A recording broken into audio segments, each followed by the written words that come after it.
Welcome to The Locker, Season 2, Episode 73. I'm your man, A. White. I'm sorry. A. White is not here today. I'm in the captain's chair today. I hope you guys can continue to tune in and not turn me off because Anthony White is not on the show. You know, I'm missing I call him the best alley-oop guy in the business. He's the Chris Paul of hosting. He throws them, lobs them up for me, and I throw him down like DeAndre back in the day with the Clippers. But he's busy. He's doing things. So I'm going to step in the big chair, and hopefully I can fill those shoes. We got the great one, Justin Rowland. He is I'm going to say this. You know what? I'm not going to give him a traditional intro. I'm going to give him, he is the barista. He serves up tea on Cast Illustrated. Man, he's one of the best in the business. Look, I follow him, and there's so many things. There's so many organic teas that he served on Cast Illustrated. It makes me burst that I can't say it out loud because it's a paywall, and a man deserves to be paid. So I want everybody to go to Cast Illustrated and join up for the subscription. Trust me, it's worth it. How you doing, Justin? I'm good, Van. I appreciate that. I got a lot of mouths to feed, so I feel bad about the paywall. I wish we didn't have one. We'll talk about whatever we want to talk about here. There's no paywall on The Locker, and I'm happy to be on, man. Thanks for asking.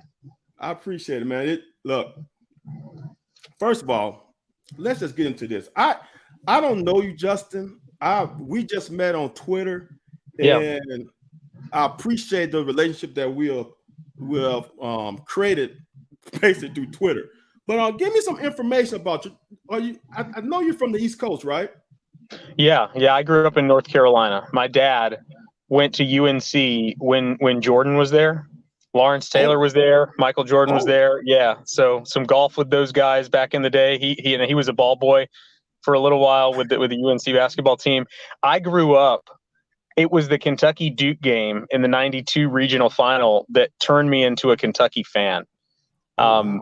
Because even at a young age, I was kind of a contrarian. I wasn't going to just pick Dad's team. And so I grew up as a Kentucky fan and mostly a Kentucky football fan in a University of North Carolina house right near Chapel Hill. So, this basketball game was, I had to put the fan hat away a while ago, but that was always the game that it made or broke like my month, man, because I had to live around those people. Right. He's a Kentucky football fan. So, I saw some tough times, and things are looking a lot better now. But yeah, that's the background. I lived in Mobile, Alabama for a little while. Went to college in Ohio, and now we got 5 kids, all of them under 12. So a little bit crazy, and that's it. We're good. Bless your wife. So how long have you been doing this recruiting college football? Yeah, I started when I was 16 years old. No. I was on Rivals as a fan right at the dawn of the internet recruiting industry, when it was really just Rivals. Shannon Terry had just started it up, and I was browsing the Kentucky site and other sites, and I saw an ad. We're looking for writers. They were trying to build the company, and I responded. And the person that replied back to me was Mike Farrell, who's now the national director of recruiting for Rivals. So I got a 20-year relationship with him, and he took me under his wing. And I've covered the recruiting for teams from Oregon, USC on the West Coast to Boston College on the East Coast, and North Carolina and Virginia and Kansas State in the middle, and LSU and Kentucky. And I guess the people at the Kentucky site liked me enough that when Brett Dawson decided to go chase his dream of covering an NBA team, they thought that I was the natural successor, and I've enjoyed it. I've loved it, going from recruiting analyst to publisher. Still a lot of recruiting work because we're Rivals, and I love it. It's never Monday. You never wake up hating or dreading my job. So I'm very blessed. I'm glad. That's That's so crazy. 16 years old. Did you have to forge you have to lie about your age, or they knew you were 16? I've always been kind of an old soul, so I could probably come across a little bit older than I was at the time. But when he found out I was 17, he kind of gave me the talk. I'm putting my reputation on the line for you. And I made some bad mistakes, man. I'm not even going to get into them, but I made some mistakes. It's trial and error in any walk of life, in any field, whatever your work is. And there was that, but I've learned a lot along the way, and haven't made a big no in several years at least.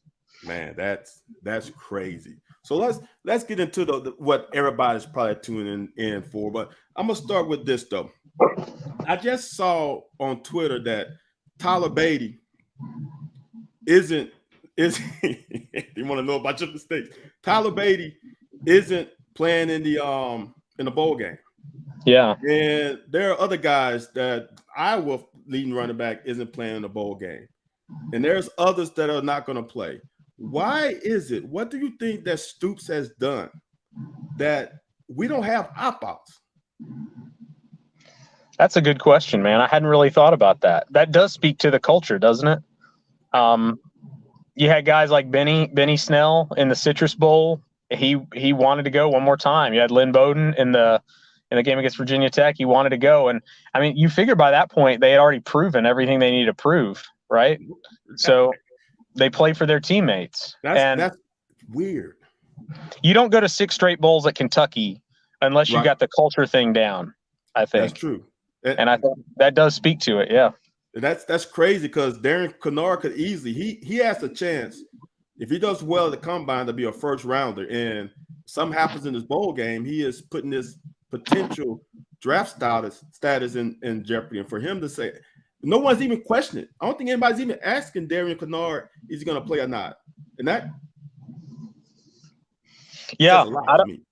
it's crazy. Yeah. So, I mean, who knows? I mean, there's a case to be made for showing your competitiveness. And when you go into those interviews with NFL teams, you tell them, I didn't opt out. And that's not to say that anybody who opts out, made the wrong decision. That's at that point, you've sacrificed for the program and you only recently started to be able to be compensated. So, I don't fault them for that. But I think it does say something for those who do play. And I think they see that, but I think you can't fake that. That's not a selfish decision. That's a selfless decision. And yeah, it seems to be the culture that Stoops has created. The blue collar, I think it's maybe less about selflessness and more about that blue collar mentality that Stoops has. Guys they want to play the game, and they recruit guys that want to play the game. And that might be part of it too. I think you hit on something that piqued me, that Coach Stoops seems authentic. And I don't think he goes into the meeting like, guys, I need you to play. I think he goes in a meeting and he's like, guys, look, this is what it is. This is where you stand. This is the benefit. This is the issues that can happen. And we would love for you to play, but if you decide not to, it is what it is. And I think the players appreciate that he's not coming in there pressuring them, because he does seem like that player's coach to the utmost. And I think the players appreciate that, and especially for how much they have done for him. Done for them, and I think they are repaying him for those 4 to 5 years, sometimes 6, that they have been at Kentucky. And that's great. I just can't believe it that we're at this point, which leads me to this. Since you have started at 16, would you have ever believed that Kentucky will have a top 10 recruiting class and have more 4-stars than 3-stars? No, I mean, they've proven me wrong every step of the way, man. Like, of course, I grew up following this stuff closely. So, I mean, I know that they usually recruited classes in the 40s or 50s or 60s, sometimes even worse in the national rankings on Rivals. And there's really no excuse for a Power 5 team to recruit that poorly. But I think that just spoke to the despair. It was a combination of here was a perception. We haven't won consistently in 60 years. We're the northernmost school in a Southern Conference. We got the smallest talent pool regionally, locally to draw from of any school in the SEC. And people think that we're a basketball program and the administration doesn't pay coaches or build facilities on par with the SEC. That's a hell of a hill to climb. I mean, and for them to just slowly, methodically chip away at all of those old disadvantages and create some new advantages. Take that SEC brand into Ohio, hire coaches unconventionally. People forget Vince Morrow was, excuse the language, he was kind of a ballsy hire at the time. He was a GA at Nebraska, Liam Cohen, assistant quarterbacks coach in the NFL. That's something we haven't talked about enough. I think Stoops and Frank Buffano, never been a position coach before in his current job. Anwar Stewart, only a position coach for 1 year at App State before going to Kentucky. All over this staff, Stoops has handpicked guys regardless of their credentials because he's seen something in them that he wants to work with. And you can see his confidence rising as a head coach on the field, in the off season, every step of the way. It is crazy that, like, for me, when did the brand change? Because when Stoops came here, we were 2-10 or 2-11 or whatever 2-9, whatever we were. In his first year, we didn't win that many games. Then we won 4. But that was when he started recruiting. What did he sell to these young kids back then that now is a much easier sell to do now? Hope. If you don't have a track record, if you haven't coached a game yet, you can tell kids whatever you want. And I'm not saying you lie to them, but if you think we're going to win an SEC championship, then tell them that. That's what Rutgers is doing right now with Greg Schiano coming back. That's why they get a kid like Gavin Wimsatt. Is when you don't have a track record, you got a window of opportunity of a year before you start taking it on the chin, where you can just ride that momentum. Reality is going to hit, but if you're in a situation like Kentucky was in, like Rutgers is in, you're going to eventually have to face the facts. And you might take a little bit of a dip. That momentum might go away, and then you separate the real from the not real. And I think Stoops has proven to be real. And so at the beginning, I think it was those huge facility investments. It was that Neil Brown supposed air raid offense. It was the Stoops name with his brother Bob winning the national championship at Oklahoma, and it was going into Ohio. And those things helped. But there have been other milestones that have kept them going. And that's Steven Johnson changing that team's identity and willing them to the postseason after they had fallen apart for 2 years in a row. And then Josh Allen, I don't want to say single-handedly because that team had some great players, but there were times in the second half of games against really good teams where Josh Allen just took over and did things that Kentucky had never done before. Right. Breakthrough. The latest breakthrough was this class. I never thought they would sign a top 10 class. And my logic was, there's some teams that are going to sign a top 10 class no matter how bad they are. USC, Florida State. But I think you're seeing more of a level playing field because of the SEC network and SEC money, and everybody's paying more, and spread offenses have been an equalizer. And you can have a great coach and one that will stay at Kentucky now. And I don't think that could have happened 10 years ago. Right. So is this program all about Stoops and Morrow? Because we as far as recruiting, because we have lost. People forget now about Derek Ansley and what he brought to the program. So you lose Ansley, now you lose Klink, now you lose Sumrall, but we are still clicking. We haven't taken a back step from losing great recruiters. So is recruiting really all about Stoops and Morrow right now? Well, I would say Morrow carries a surprising amount of the weight in terms of like being the lead recruiter. That's just something he handles well. He has an uncanny knack for finding out what buttons you got to push with what person. And like, okay, so this kid, you got to get to know his father and his stepdad. This kid, you've got to get to know his grandma. This kid, you've got to be tight with his trainer. He has an instinctive and intuitive knack for managing those relationships. I do think the other coaches sometimes are underappreciated in that, like, if you're a great running back, like, Vince can get your foot in the door, and Vince might close the deal, but you're not going to go to that school unless you also have a good relationship with that running backs coach. Good point. And that will come up on the visit. That will come up on the in-home. That will come up in conversations. No question, Vince is important. They're not immune to losses. Like, 5 players from last year's defense were playing the NFL. And I think that, coupled with the injuries and the legal stuff that was resolved, I do think that impacted this year's team. I think they didn't have that same edge against the very best teams they played, and they didn't force turnovers. And I think that's where it showed up. But they survived. So you lose that many guys at Kentucky, and you got guys out with injuries and guys out with suspensions. They were still pretty good. And that's coming a long way. They never would have been able to withstand those kind of losses in the past, I don't think. Exactly. I'm going to go back to when Anthony and I played, but more when I played, is we had starters. We had starters that can play with any SEC team, but we just didn't have backups. Once the starter got tired, it was a drop, and that's a problem. And it's amazing to me that UK fans that stuck. There's some UK fans that stuck with us when I was 1-10, and they have stuck with the program since '94. Which leads me to this question: with the fans that are stuck with us, and they're going through the ups and downs, do you think our fans are really cut out for big boy in recruiting? Because I think this Keontae Goodwin thing threw some people for a loop.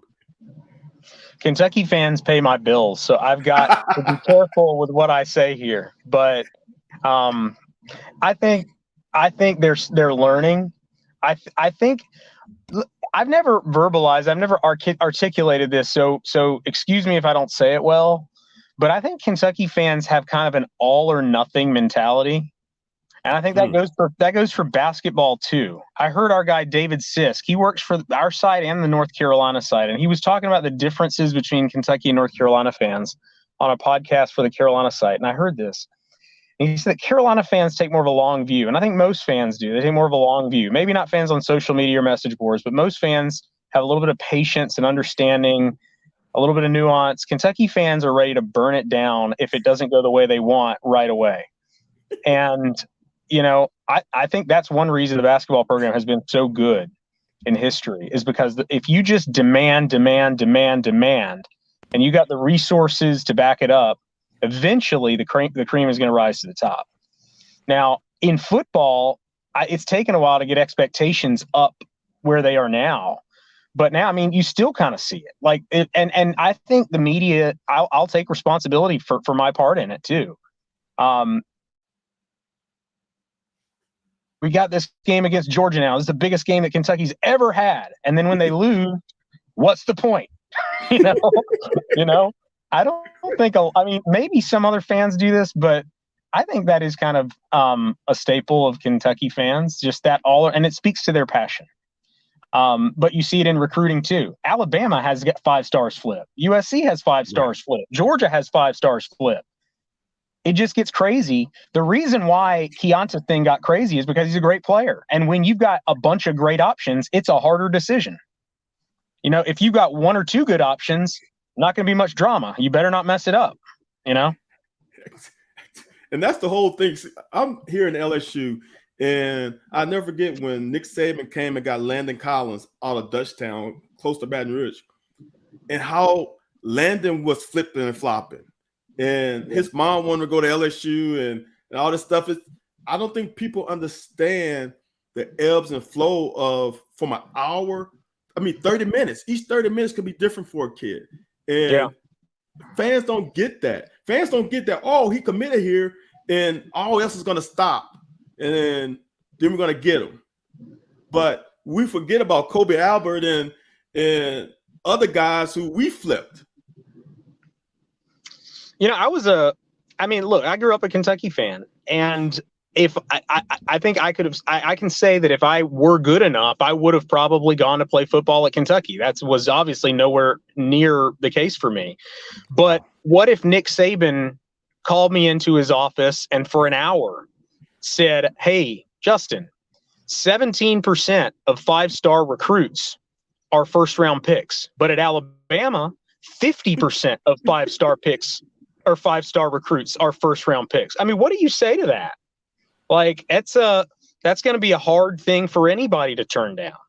So, and Mel Tucker, I mean, Keonta's looking at Mel Tucker, and he's like, this dude is about to get $95 million after being a coach for 2 years, and he took Michigan State to 10. I mean, you know, these are hard decisions, and you're right. Teenagers are fickle, but, you know, I just never thought that Vince was going to lose that guy, 5 years of recruiting him.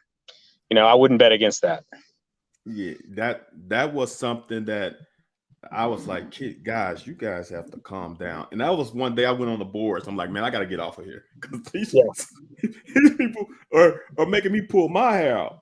It's a daily thought here too. Yeah. I can't imagine. So, excuse me. So let's get into the recruiting, man. Let's get into defense because that's what my bread and butter is in college.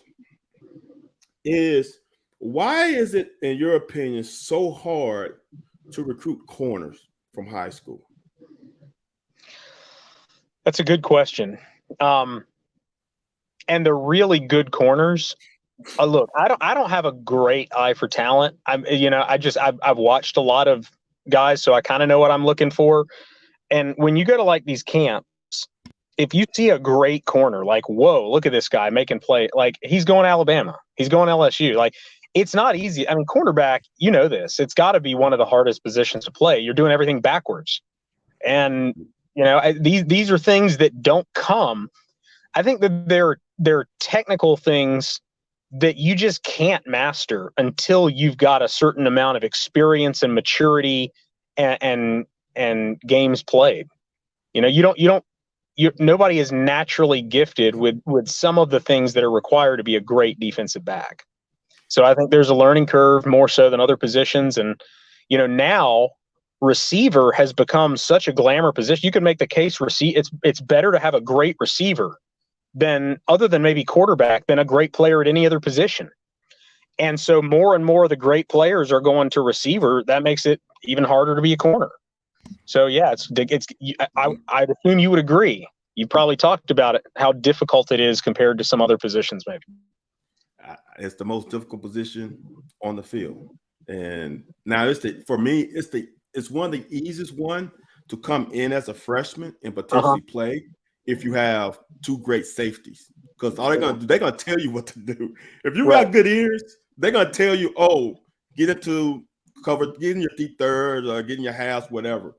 So with that said, how do you feel about the cornerback position? I personally don't feel so bad. Now, I don't know how good Frazier's going to come in and play. Is Maxwell Harrison still on the roster? I really feel like what you said is that with reps, you got to get your Andrew Phillips some reps to really get an idea of can he play. And bringing in these older guys who might only play a year is going to hurt his development. So I feel like at most we might get one more corner, but he better be a starter. I'm 100% with that. Yeah. You don't, numbers wise, I think they're going to take 4 or 5 more guys, whether it's high school, the portal, like in the late signing period. And I don't think they'll take more than one corner. Now, I had heard a couple of guys in the secondary were thinking about going into the portal. Super senior types. And then also one younger guy. But with Zay Frazier, they got Frazier, who we got as the number 1 junior college corner in the country. You don't recruit that guy to sit. They got a great track record with JUCO corners. I think Chris Collins' impact will be better this year because he came in really late, man. Klink left in May? Yes. And I'm not saying this as shade at Klink, but a lot of families of people felt like Collins was a good move. He's maybe a little bit more laid back Klink was not laid back. He's a great coach, great recruiter, but not laid back. Okay. Yeah, I think they'll take, if they could get one more great corner, I'm with you, but it better be somebody who's prepared to compete for a starting job. You don't take somebody just to take him. And that's hard. That's hard because everybody goes into the portal has a story. They're in the portal for a reason. So It's not guaranteed that it's going to work out. Right. And we got lucky this year. I don't think people understand. We got lucky this year with Will Levis turning out to what he turned out to be. No one saw that because he didn't have that on film. He wasn't a thrower on film. So how did we know he was going to come in and be what he became? And I don't think people understand that how fortunate we were and everything worked out for us this year. You know, the one thing we were talking about defense, the one thing that I think needs to happen with the defense is whoever they hire for that Sumrall position needs to have defensive coordinator experience. And I've heard people say that because to lose Klink and to lose Sumrall in a period of 6 months is a lot, man. Like, it was my understanding. This is no knock on the other guys because I think they were, whether you want to call them junior members of the staff or just younger guys or less experienced guys, like I was under the impression that Klink and Sumrall and White were the ones that were the main game planners. And Stewart increasingly. But I think they need somebody with defensive coordinator experience who can go sit in there with Brad White and break an opponent down and say, here's what we got to do from last week to this week. And that's why I think Mike Stoops is going to be somebody that we're talking about. It wouldn't surprise me that Mark wanted to hire him one time before. It wouldn't surprise me. I haven't heard this, but it wouldn't surprise me if part of his contract extension was maybe an unspoken understanding that you're going to be able to bring him in this time. That's interesting. Yeah, people don't understand how important that is with today's game. You need more suggestions because there's a lot going on in today's game than going on in the 90s. The game was a lot simpler back when I played than it is now. And you need more guys to help you with game. That's an extra game, more complicated offenses. They stretch you horizontally, and you got to figure things out. And you definitely need another guy whom has that ability to call plays if needed. And Coach Stoops can always roll into that position, though. He can always offer that if need be, and that's a great thing to have from a coach who really believes in you and knows your system because you're running his system. So my question to you here, Justin, is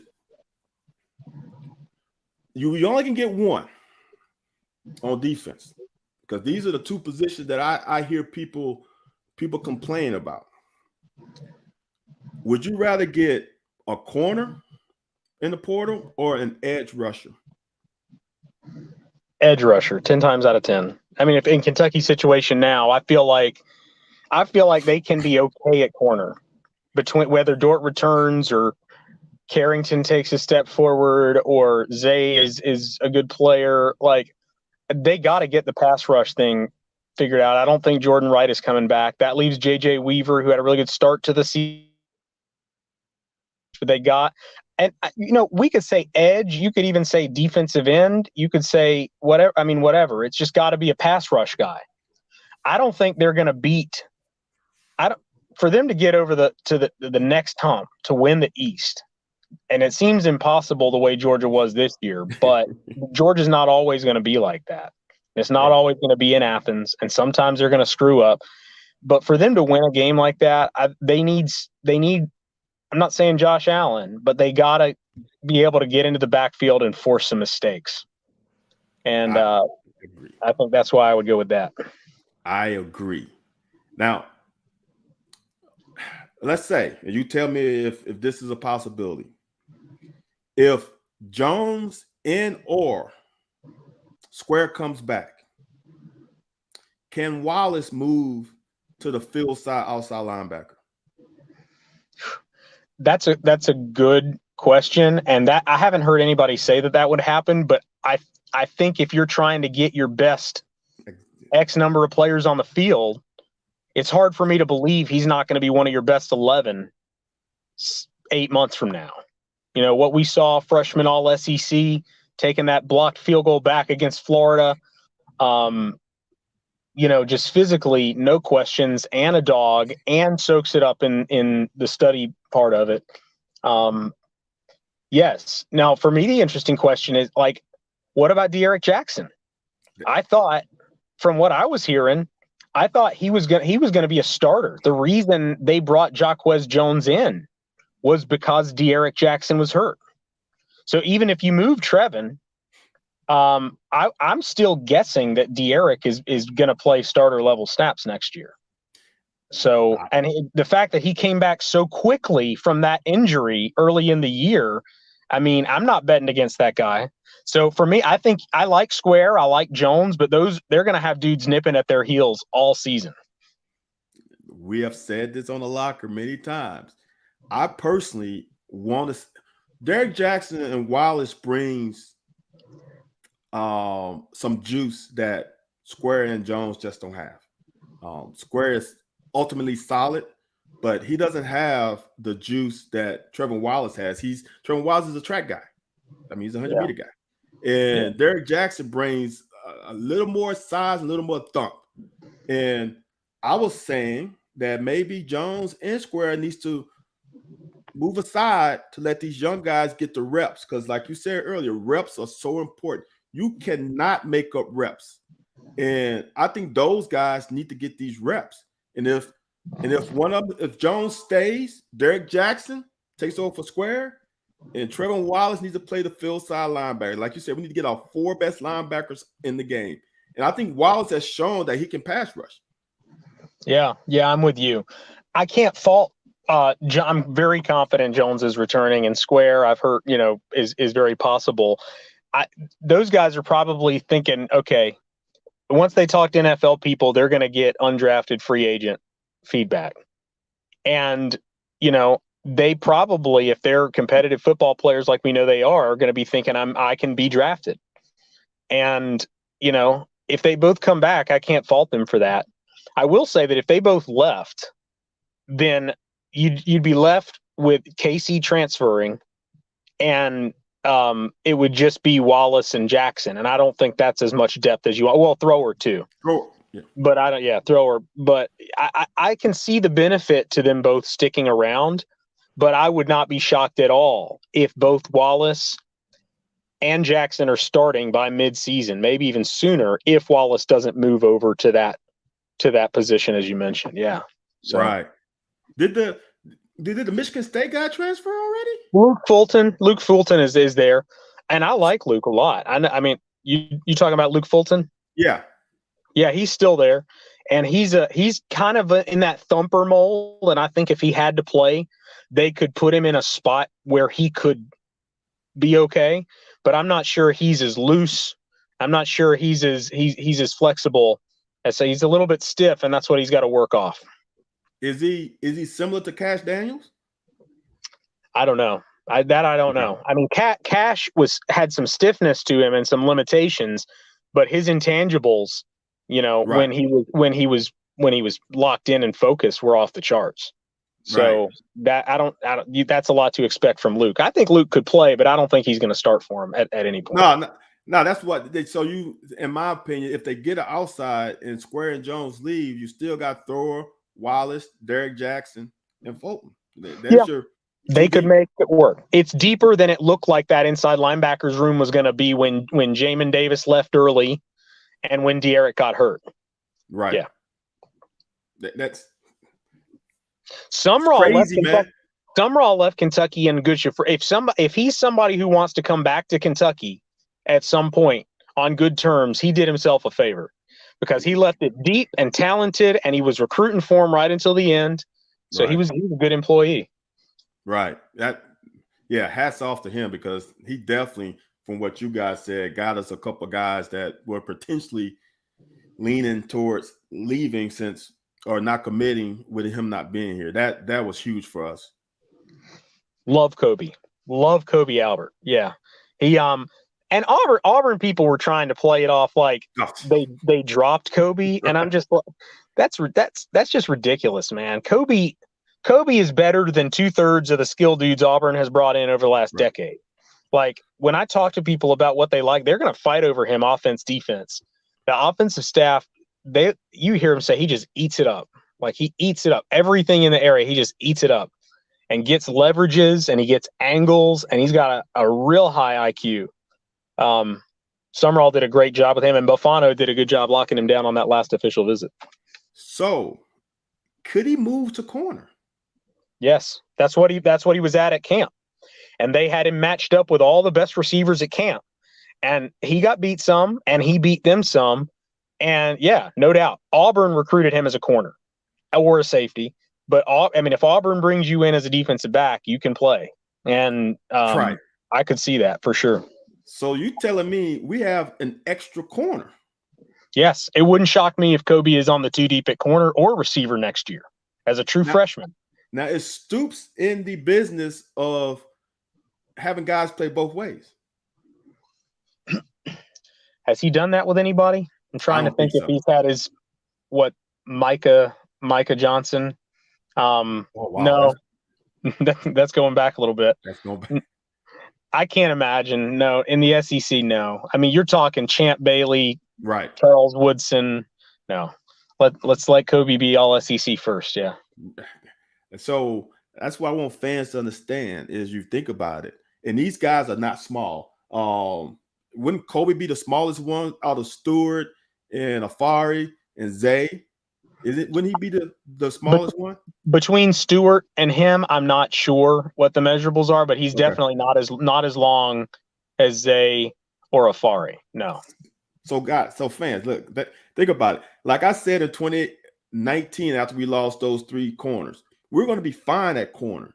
Corner is a position that a freshman can potentially come in and play as long as he got some dudes behind him that know what they're doing. And I think either one of Zay, Kobe, or Fari could be that next guy, because I think Valentine has it locked down. And I want people to understand this is the boundary corner in today's football is different from when I played. The boundary corner when I played was a running position. You had to be able to come up and support the run. Now that's a passing position. It's the shortest throw. You're gonna get picked on a lot more than a field corner is. And people need to understand he's gonna get more attempts at him. I think he played decent. This is why I listen to your stuff, man. I learn. Yeah, you're right. That's an interesting observation about the change. And I never thought that he was as bad as people thought that he was this year. He got picked on a lot. You get picked on by Will Rogers and Mike Leach and Hendon Hooker and Josh Heupel and that Georgia team. They're going to make you look bad. They made people look bad all year long, you know? Exactly. And it's not like he was terrible. You know, it's not like the defense was terrible. They had 3 rough games against the best offenses they saw, and they were pretty good the rest of the year. Yeah, I would say that. And 2 of them games, I mean, you think about it, if you don't, I'm going to live and die with this forever. And it's too bad I heard you say Jordan Wright is probably going to leave. Losing Jordan Wright in Bully and losing Ox made a difference in the Mississippi State and Tennessee game. You can't lose all 3. If we had one of the 3, I think that those games are a little different. I felt bad for Ty Asian in the Tennessee game because he had a solid season, man, but that was a rough game for him. And I hope he comes back and shakes it off. But that game was crazy. I mean, that was one of the craziest college football games I've seen in a while. I don't know. People understand, as I played in college, I played safety my freshman year, and I played a little my senior year. People don't understand, open field tackles are almost impossible against an SEC skill position guy. He's got 53 1/3 yards to get you. What you're going to do. And to miss a tackle in the open field happens all the time. Melvin Johnson and Reggie Russ missed theirs, and those are the 2 best safeties I ever played with. So it happens. So for people to get upset with a missed tackle, out of all the other things that happen, it's like, come on, man. It's going to happen. A SEC back 101 or receiver 101 with a DB, he should win 85 to 90% of the time. I don't think people realize. I don't think people who didn't play the game or who don't live and breathe this stuff realize. You know this probably more than anybody. Tackling is in part a function of talent. You know, I think a lot of people think that tackling is, well, it's just you got to coach them up. If it's not a practice emphasis, like, come on, like the superior athlete is going to win that situation. That's why they threw the ball to Wandale 200 times against Georgia. They were just hoping their best player could break something. You know. Yeah. So tackle is not in a vacuum. Trust me, I've seen some great tacklers in tackling drills. Oh, head back, flat back, head up, great wrap, shoot the hips. All that stuff. But when you get in a game with a moving target, it's a totally different game. Right. And now you can't hit them like this, and you gotta hit them like that. And I'm not against that. Like, I'm for protecting the players, but it has gotten harder. It hasn't gotten easier. Definitely got harder. Yeah. So now the question with the big boys. With Keontae Goodwin getting all of the pub, and rightfully so, how does Deion Walker stacks up to him? Because I think Deion Walker might be more impressive than Keontae Goodwin. Am I crazy? There's not too many things more impressive than somebody standing next to Alabama's Evan Neal and towering over him, and then watching him run a convoy 80 yards on the sideline, outrunning the skill dude that he's blocking for. So, like, just physically, athletically, nobody in the class is more impressive than Keontae Goodwin. The only two questions about Keontae is, number one, how raw is he? And is your expectation for him set you up to be disappointed because he's still 18? Or the body changing so much in such a short period of time? Can Kentucky, with that strength and nutrition program, stabilize, put him on a something that moderates that makes it consistent? But I see what you're saying about Deion, man. Like, I was told, like, there were coaches at Kentucky that remembered him in high school. That remembered Jordan Davis from Georgia, who just dominated the sport in high school in Charlotte. And Deion is about an inch taller and about 30 pounds bigger than Jordan was. And I don't know, like, I feel like that's an unfair comparison. And I feel like when we throw that out, that sets him up to be a disappointment. But everybody's chasing that Jordan Davis prototype now. That's why Georgia got involved late. And some people say they don't think Deion is going to stay on defense. I think he is. I think they needed length, and they needed a big disruptive body, and that's what they see him as. I can't see him moving the offense. I just can't. Now you're going to go through a whole development cycle, like you said. Now we got to try to develop Goodwin too. And I just want fans to understand that be patient with Goodwin.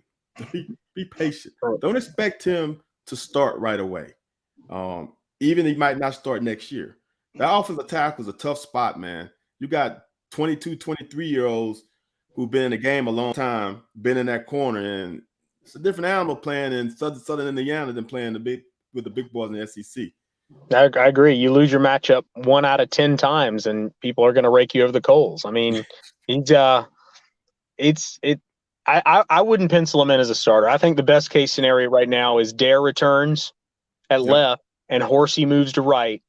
And, you know, people say, well, Horsey's only 6'3", but he's got arms like he's 6'5" or 6'6". And I think they got a little more depth on the inside, and you can move guys around there. And I think Wollabah will be good. I've heard that Buford is going to be really good.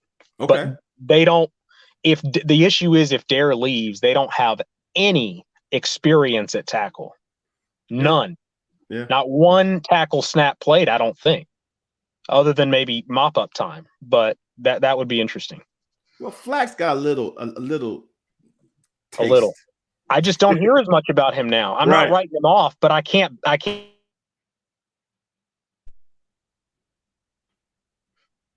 don't know.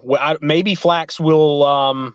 Maybe Flax will become a staple on that right side again eventually. I don't know, but it's weird in the middle of the season when you just stop hearing about a guy and you just stop seeing a guy. And so in my mind, he's got to prove that he's still going to be a piece that they're going to use. Right. People need to understand this is that when you're in season, it's hard to develop. You develop in the off season, and he's only had one off season. You know, it's weird how things flip for guys. The switch can flip for him in this off season because now it is his job. I think Dare coming in kind of took the pilot light out because he lost that spot. And I think he lost a little focus. If that's just me projecting. I'm not sure that's what happened, but if the coaches saw him as a potential star and now he's not getting time, I think he lost a little bit. That would explain the psychology of it. Yeah, that makes a lot of sense. Yeah. Maybe he took his foot off the gas a little bit. I don't know. Nobody's ever told me whether he just didn't play well or if it was anything else. But it's just strange that you go from banking on this guy's going to start in 2021 to I just don't hear him mentioned a whole lot anymore. So we'll see. Now the Wade twins. I set out a tweet about not recruiting a quarterback or running back this cycle, and I forgot about Destin. But first, let's start with Keaton. What is his chances? I know projecting a year or two from now, he's going to be a mainstay. Can he translate to filling that void that we have at linebacker this year or next season? It wouldn't surprise me if he's on the 2 deep. No, okay. I think more likely is they get somebody from the portal who's gonna start. It would have been Chris Bogle, but he went to Michigan State. Right. Or they get creative with their packages and their scheme, and they bring the guys in the medium package more. But that's going to depend on who you're playing against. They need somebody there, and so I could see him playing 10, 15 snaps a game. Okay. Physically, he's ready. Like he's put together. Wow. He's not the same explosive closing speed as like Fierbury, but he's definitely more ready to come in and play. Okay. So is DeRozier or Fierby going to be standing up, or are they both going to put their hand in the ground? Both of those guys? Yeah. I don't know. I mean, I think Fierbury will eventually be a jack. Okay. Because he's got some physical qualities that make me think he's just primed for that spot. He could be a Josh Allen prototype. Gotcha. You know, and probably would take that long because he does have to develop. But Keaton, I could see playing sooner, maybe even at Sam. And maybe even eventually with his hand in the dirt. I don't know. But he's big. You watched him work with Brad White over the summer, and he's one of the most physically impressive, put together kids that we saw. So is DeRozier going to be a end or a linebacker? Who is this? What's his name? Tomiwa? Tomiwa. Yeah, Tomiwa. Yeah, I don't know how to pronounce his last name, so I just call him Tomiwa. Oh, Tomiwa. Okay. Yeah, I think it's Durojaye, but I could be wrong. I kind of see him as like a Kinjera Daniel kind of guy, if you remember him. Okay. Gotcha. Yeah. Could be a strong side end, maybe even slide inside to tackle in a pass rush down. Okay. But that's how I see him. A guy who he can get you tackles for loss, but I'm not sure he's twitchy enough to be a true pass rush guy. I think he's going to be more of a run stop guy. So he's definitely going to have his hand in the ground. I think so for sure. Got it. Yeah. Now my last defensive guy, and the one that I feel like, and I don't have a reason to say this, is Elijah Reed. I name all these corners, and I left his name out on purpose. You can't coach length. And you can't coach a guy who has played on the offensive side. I've said this all the time. The advantage I had when I came to college is I played quarterback, and I knew how offenses tried to attack you. I knew about leverages. I did some receivers. So I knew all that coming in. It helped. I think him at that length, I think he might be the biggest sleeper. Maybe in this class, I definitely on the defensive side. I can see that. There aren't a lot of sleepers in this. But our guy Travis Graff went to Aspirations not long ago, and he saw Elijah and said that he looked really good. He said he was very physically impressive. It's hard for me to know because he doesn't have much of a track record at corner. But if Mark Stoops sees a guy, and taking him was not about Keonta. Like Keonta's decision was going to be independent of what Eli did. Right. But yeah, I'm with you. I think he's somebody that we're sleeping on. And what I like about him is he's not going to show up with an ego. Like this Right. dude he's grinded for this chance, and he knows he was a 2-star guy until they did the last rankings, and he's got a chip on his shoulder, and he's not going to be outworked. So I think he's going to come in with the right mindset, and that's a lot of it. I just feel good. I just got a warm feeling for him. I saw a little film. He's definitely raw, but he's freaking 6'3", 6'4", whatever. That comes at an advantage. You don't start here at 6'3", 6'4". You start a little bit above everybody else naturally. And I'm looking forward to seeing what he will develop into. I'm not saying it's going to happen next year. I'm even saying the year after that. I just think his long game can be impressive. And I'm looking forward to seeing that. And this offense, we got a few more minutes. I'm going to let Justin go in a few. Now we're going to spend a couple minutes on offense, because offense doesn't matter. Really, it's all defense. Yeah. How important was it to bring back Will Levis, or for him to say I'm coming back for this offense?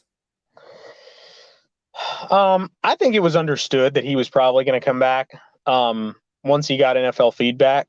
I think NFL people think that he can be a very high draft pick, but there were just too many what some people would call turnover-worthy throws this year. And some of those turnovers weren't his fault, but he can still – there were like the Mississippi State game where it was one bad decision, then another one, then another one. Right. They're going to want to see that cut out. Right. But yeah, I mean, it's going to help them maybe get another receiver from the portal. I think it definitely helped them get Tavion Robinson from Virginia Tech. It helped them get Berrien Brown, helped them get Dane Key, you know, and it was one of the reasons they got Wandale. So Will Levis, I mean, I'm of the opinion, I haven't said this, but I'm of the opinion that Liam Cohen earned his paycheck the day he got Will Levis to sign with Kentucky. Oh yeah. And I think he can be, with Hendon Hooker right there, as one of the best 2 quarterbacks in the East next year, above Spencer Rattler from South Carolina, which I had to throw in there because he's one of my least favorite players in college football. That guy's attitude is not leader worthy. No. And I don't think South Carolina is at a spot in the program where they're winning, and that leadership issue will not rear its ugly head. When he gets hit in the mouth a couple times, I think his personality can grind on some of his teammates, and I don't think that's going to end well. It would have been like if you put him on Kentucky's 2014 or 15 team. I think that was similar to where South Carolina is. They were bringing in a lot of talented recruits, but they didn't have older guys that were taking them in and mentoring them and making it easier. And Shane Beamer is kind of a rah-rah, unconventional guy either.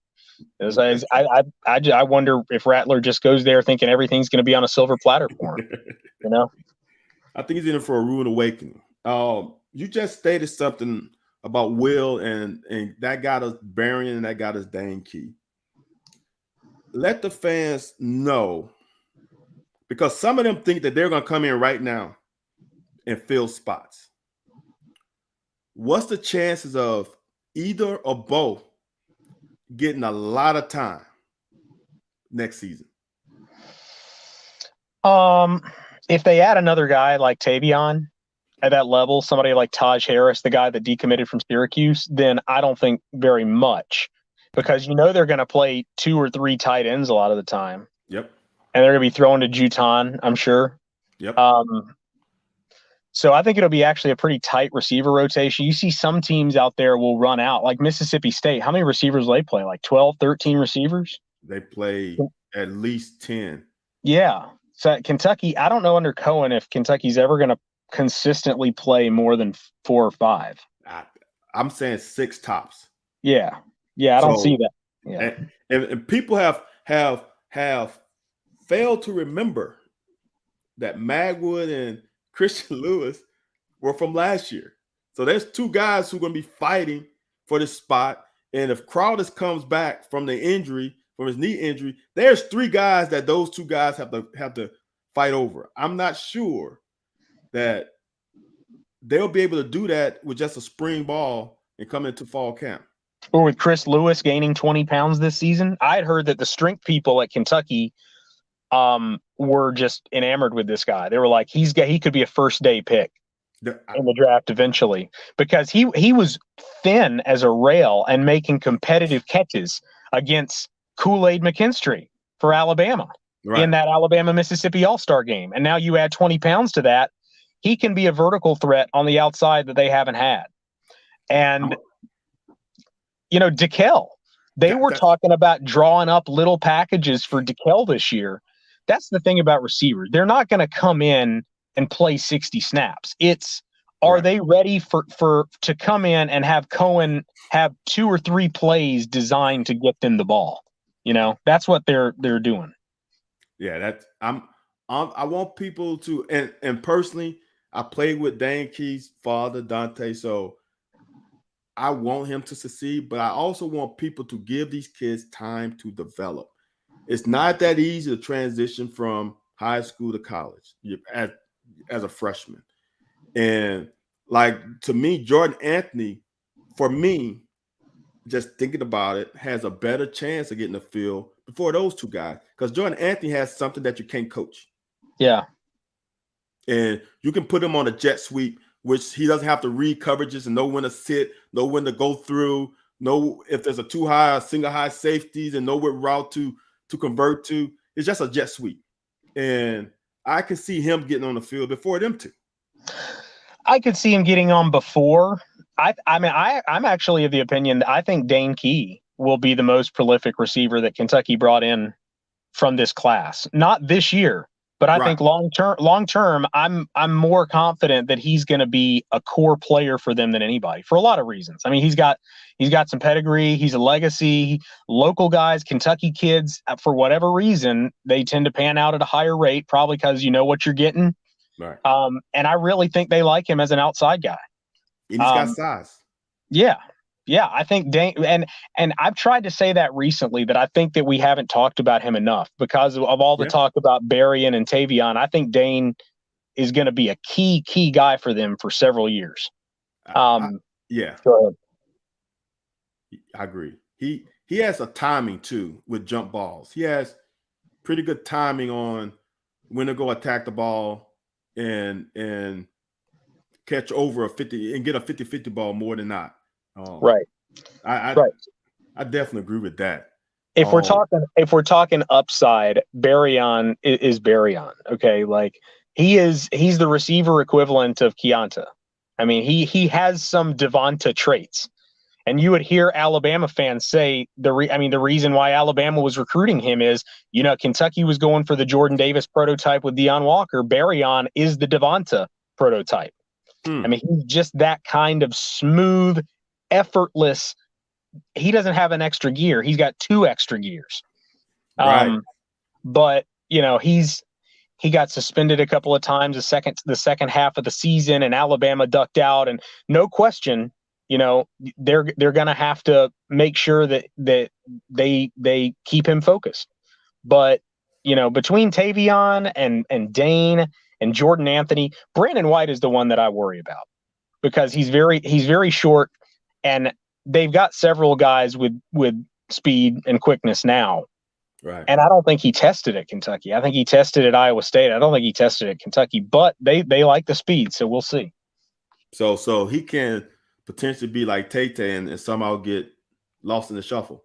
Yeah, I could see that. But, you never know until these guys get to campus. You never know what you got. You think you know, but they're names until they start doing it, Exactly. And we're going to end this thing with, well, we know the big blue wall. I'm not going to worry about that. Those guys are pretty much, I know people worry, but I think it's pretty much set. And you brought up earlier how we can shuffle some guy around. Horsey can play rag tackle. You can move Cox to center. Jago Burton is poised to be another interior lineman. So we got that set. Now let's talk about the most important piece of this offense, the running back room. What are you hearing about what's going to happen next year? Because we got too many guys in that room right now. Well, I mean, I hate to speculate when it comes to like, is this guy going to leave or whatever? Because I haven't talked to any of them about it, so I don't know. All I know is, the speculation. If C-Rod comes back like I would expect, it's going to be hard. I mean, as great as he's been, it's going to be hard to go to the league after you fumble 5 times 10 yards within a goal line. That's literally true. That's what happened. But he's still one of the SEC's best players. And if he comes back, is Smoke going to want to be second fiddle again? Or is he going to want to be the show somewhere else and prove that those durability concerns were unfounded? I could see that. Drennan had a way of posting on social media this year that made people wonder if he was thrilled with his role. I know they were trying to find ways to get him on the field. And if you actually look at the roster, Drennan is listed as an athlete. He's not listed as a running back. Right. So he's a little bit different. But, I mean, look, yeah. For me, if everybody stays, who's the number 2? Is it Smoke or is it McClain? And, I know that those guys are pretty similar players. I mean, they're not identical, but they're fairly similar players. They both can be employed in the passing game. But they're going to have a good running back room one way or another. I'm going to say this. Jatan has better route running capabilities than Smoke. I think Smoke is a little better runner right now. A little bit, not much. But if you combine the two, I think Jatan is the better of the two. I think Smoke gets to the second level a little bit quicker, but McClain has better long-term potential, I would say. Yes, I will agree with that. And I'm interested to see what the Lavelle Wright reps get. Yeah. Because you can say right now, and I can tell people to pause, like, remember, he ran against backups. That was garbage time. But you see what you see. And he has something that's special.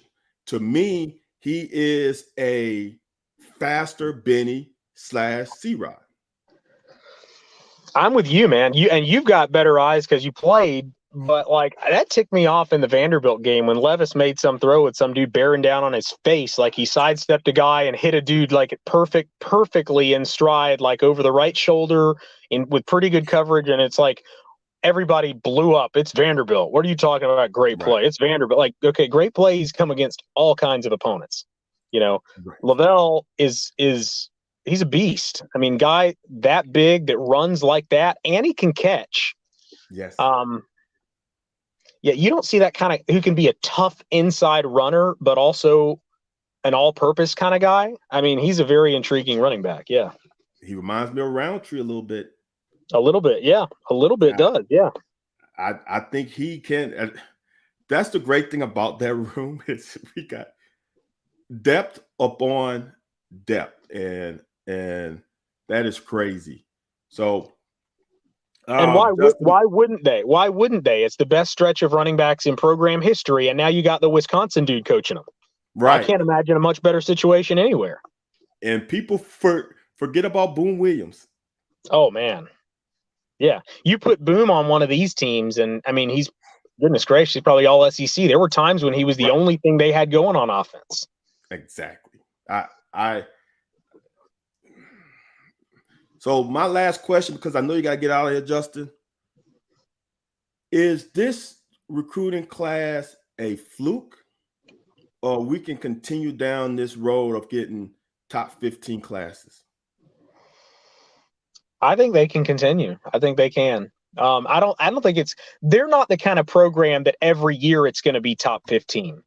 And people, and that all or nothing thinking we talked about, like if they have the number 30 class next year, don't like throw your hands up and act like the sky is falling. Okay. Like one of their best classes was the 2015 class. That was in the 30s.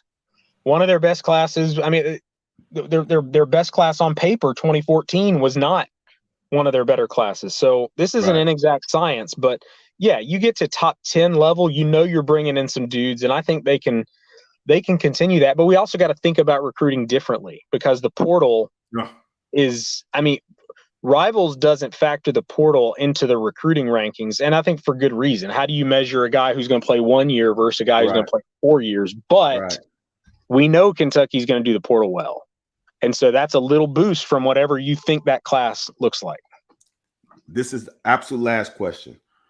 How much is the NIL helping us more than it's helping other teams, not only in our conference, but also like your Clemsons?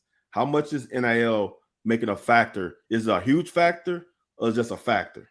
It's huge, huge. I mean, I think it's a big reason why you can't say that they're at a disadvantage recruiting anymore. Even though it's a lower talent density state, it's a northernmost school in a southern conference. It's still true, but it's balanced all of that out to where if a kid is going to make his decision based on where he thinks he can earn NIL, he's not going to find a better situation too many other places. And it's because, I mean, Kentucky is the state's pro sports franchise. And it's a crazed there's a crazed demand for college sports in Kentucky that there simply is not most other places. And there's a lot more football interest in Kentucky than there used to be, I think. So yeah, I mean, it might balance out, but I know this, like, with kids deciding between Kentucky and Mississippi State, Kentucky was better off than those Mississippi schools. So that's a pretty good situation. What's your bowl prediction? Louis Sykes wants to know what's your bowl prediction. I mean, I can't predict them to turn it over 4 or 5 times. I mean, they got a month to prepare. They definitely could turn it over that much, but that's what it's going to be. If they keep it within 1 turnover, if they're -1 or better in turnover margin, I think they win. Okay. If they're worse than that, I think they lose. But I think Iowa is a very overrated team. Yeah. They climbed very high in the rankings because they beat Indiana and Iowa State, 2 teams that we now know were not any good. And I just think they've been a paper tiger. They got exposed by Jim Harbaugh. And if Kentucky comes to play, they might not just beat them. They might beat them real bad.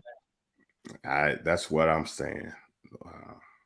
Well, Justin, I know you got to go, man. Hey, tell all the people how they can reach you. Give us your social handles.